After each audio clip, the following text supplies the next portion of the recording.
I'd been single for nearly a year, nursing the bruises of a breakup that left me wary of love. At 27, I wasn't desperate, but I was restless. My friends kept nudging me to get back out there, so I downloaded a dating app half-hearted, expecting nothing but awkward small talk and ghosted chats. That's when I matched with Theo. His profile was a breath of fresh air. A candid photo of him laughing at a farmer's market, holding a basket of apples, and a bio that read, "Introvert who loves deep talks, old records, and spontaneous adventures." His messages were thoughtful. Asking about my favorite book, I said The Night Circus, sharing how he'd spent his weekend hiking alone to clear his head.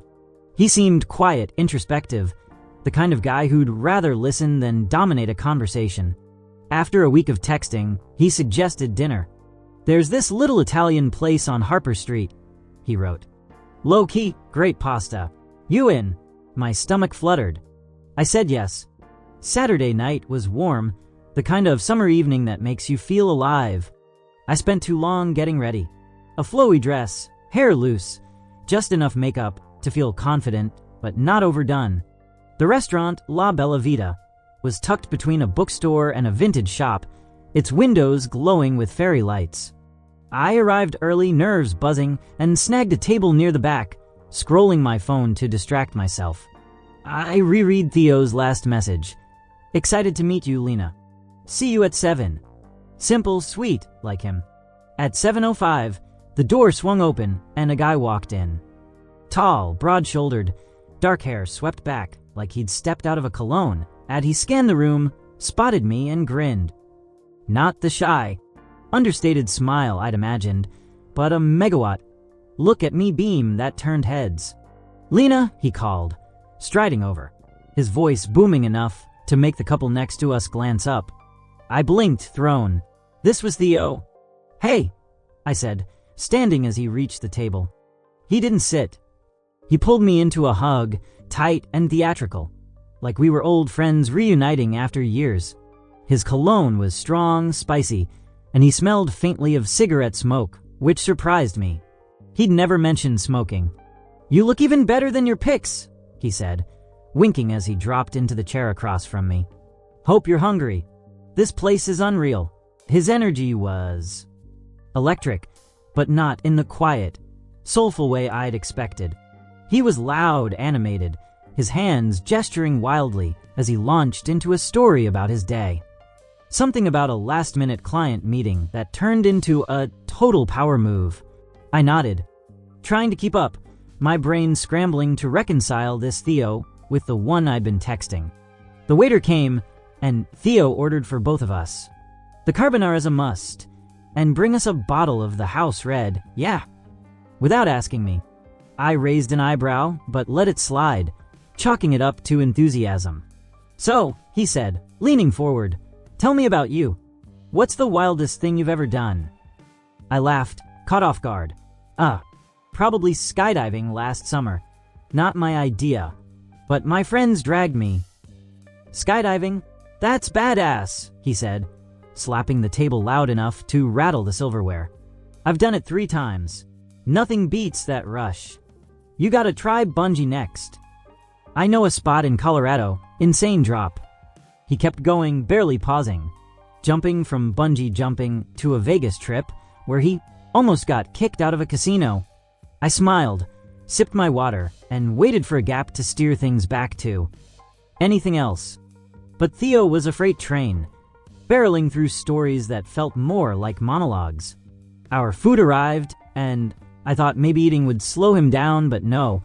He twirled his pasta, talking through bites about his side hustle, some crypto thing I didn't follow, and how he was this close to quitting his marketing job to live the nomad life. The Theo from our texts. The one who'd said he loved quiet nights with a book and a record player was nowhere in sight. This guy was all flash, all noise, like he was auditioning for a reality show. "You're quiet," he said suddenly, pointing his fork at me. "What's up? You good?" I hesitated, picking at my carbonara. "Yeah, just taking it all in." "You're different than I expected." He grinned, leaning back. Good different, right? I mean, online's one thing, but in person, you get the full Theo experience. He spread his arms like he was presenting a prize, and I forced a smile, my stomach sinking. The full Theo experience was overwhelming, and not in a good way. I tried to pivot, hoping to find the guy I'd connected with. So, you mentioned you're into books, I said. What's the last one you read? Oh, yeah, he said, waving a hand. I'm always reading something. Last one was, some self-help thing. Atomic Habits, maybe? Total game changer for my workflow. He launched into a rant about productivity hacks, and I zoned out, nodding on autopilot. Atomic Habits? The Theo I'd texted had raved about Norwegian Wood, said it wrecked him for days. Had that been a lie? A persona? Or was this just him, unfiltered? The night dragged. He dominated every topic, from travel plans he wanted to hit every continent by 30, to his gym routine. He could bench way more than you'd guess. When I managed to slip in a story about a trip to Maine with my family, he cut me off to talk about his own coastal adventure, way crazier than mine. I felt like a prop, not a person, and the spark I'd felt all week fizzled with every word. By dessert, I was done. Ordere tiramisu. Again, without asking, and leaned forward, lowering his voice like he was sharing a secret. So, Lena, level with me. You're into this, right? I'm feeling a vibe. I stared at him, his cocky grin, his expectant eyes, and something snapped. Honestly, I said, setting my fork down, I'm not sure. You're not what I thought. Our texts were different, quieter. I thought you were more introspective. His grin faltered, just for a second, before he laughed. Loud, forced. Come on, that's just app talk. Gotta keep it chill online, you know? This is the real me. You'll love it once you catch up. Catch up. I echoed, bristling.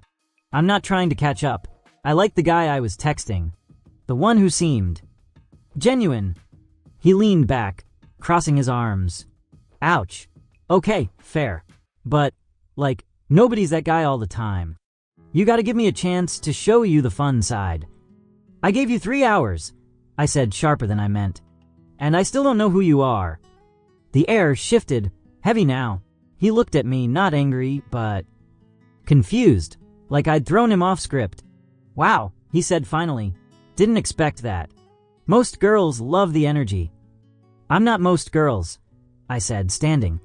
I should go. Thanks for dinner. Lena, wait, he started, but I was already grabbing my purse, leaving cash for my half on the table. I walked out, the fairy lights blurring as my eyes stung. The night air hit me, cool and sharp, and I kept walking, not looking back. I got home, kicked off my shoes, and sank onto the couch, replaying it all. Had I been too harsh, too quick to judge? But no. The Theo I'd met wasn't the Theo I'd matched with. The guy I'd spent a week texting. The one who'd said he loved rainy days and deep conversations. Was a mirage. Or maybe he'd been real, but only in pieces, hidden under the loud, larger-than-life version I'd met tonight. Either way, it hurt. Not heartbreak, not yet, but the sting of hope crashing into reality. I deleted the app that night, too raw to even look at his profile again. My phone buzzed an hour later. A text from Theo. Sorry if I came on strong. Can we try again? Coffee, low-key. I stared at it, tempted for a second, but I didn't reply. I couldn't trust who'd show up. The next few weeks were quiet. I threw myself into work, designing logos for a small startup, and leaned on my friends, who listened as I dissected the date over wine. He catfished you with his personality, my best friend Mia said, half laughing. That's a new one. I laughed too, but it didn't erase the ache. I'd liked him. Or the idea of him. And losing that, even briefly, left a mark. Then, a month later, I saw him.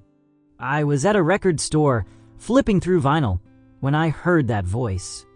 Loud, unmistakable. Yo, this is a classic. Theo was at the counter, holding up a Beatles album, joking with the cashier. I froze, half hidden behind a rack, watching. He looked the same. Flashy, commanding the room. But there was something else. He was alone, no audience.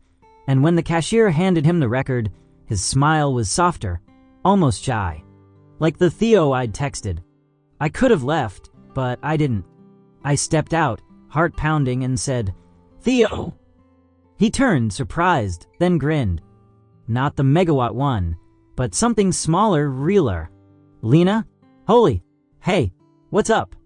"Just browsing," I said, nodding at the records. "Didn't expect to see you."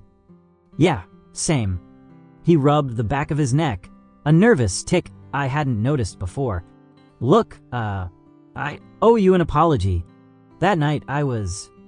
a lot. I get like that sometimes, trying to impress. It was too much." I crossed my arms, not ready to let him off. It wasn't just too much. It was... like, you were someone else.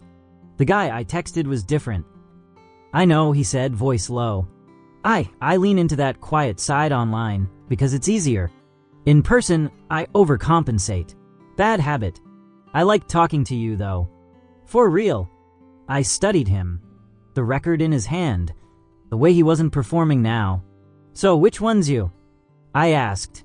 "The loud guy or the quiet one?" "Both, I guess," he said, shrugging.